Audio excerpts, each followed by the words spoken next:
Azken urteotan begibarneko injekzioak oftalmologiako zerbitzuetan gehien egiten den begibarneko prozedura bihurtu dira. Katarata kirurgiaren oso gainetik. Azken urteotan begibarneko injekzioak oftalmologiako zerbitzuetan gehien egiten den begibarneko prozedura bihurtu dira katarata kirurgiaren oso gainetik. Injekzioak hainbat patologia tratatzeko egiten ari gara, adibidez, erretiranen azpiko mintxak, adinari lotutako makularen endakapenak edo miopia handiak eragiten dituzten mintxak, oklusio baskularrak edo erretinopatia diabetikoak eragiten duten edema makularra tratatzeko erabiltzen ditugu. Injekzioak hainbat patologia tratatzeko egiten ari gara, adibidez, erretinaren azpiko mintxak, adinari lotutako makularen endekapenak edo miopia handiak eragiten dituzten mintxak, oklusio baskularrak edo erretinopatia diabetikoak eragiten duten edema makularra tratatzeko ere erabiltzen ditugu. Adibidez, iaz, 4.000 inguru katarata ebakuntza egin genituen Basurtuko ospitalean, eta 10.000 injekzio. Prozedura horiek urtean zehar errepikatu behar dira askotan, eta are gehiago, patologiaren arabera tratatu behar dira bi begiak.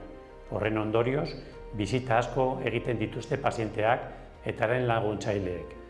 Horrek, halaber, asistentzia gainkarga sor dezake, edo sortzen ari da, azken aldian.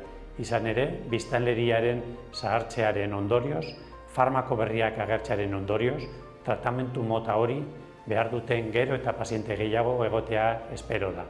Nola dakit nik patologia horiek ditudan edo tratamendu horren beharra dudan? Erretinopatia diabetikoa badut, tentsio altua badut, makula endekapena badut, edo gaixotasun horiek izateko familia horrekariak baditut, edo miope handia banaiz, eta bapatean ikusmena galtzen badut bai kantitatez, bai kalitatez.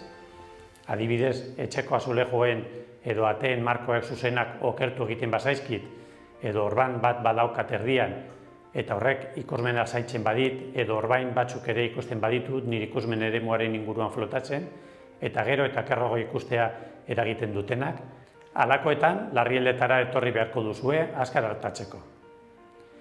Tratamendua zenbat eta lehenago ezarri, orduan eta aukera gehiago ditugu paziente horiek sendatzeko edo ikusmena hobetzeko.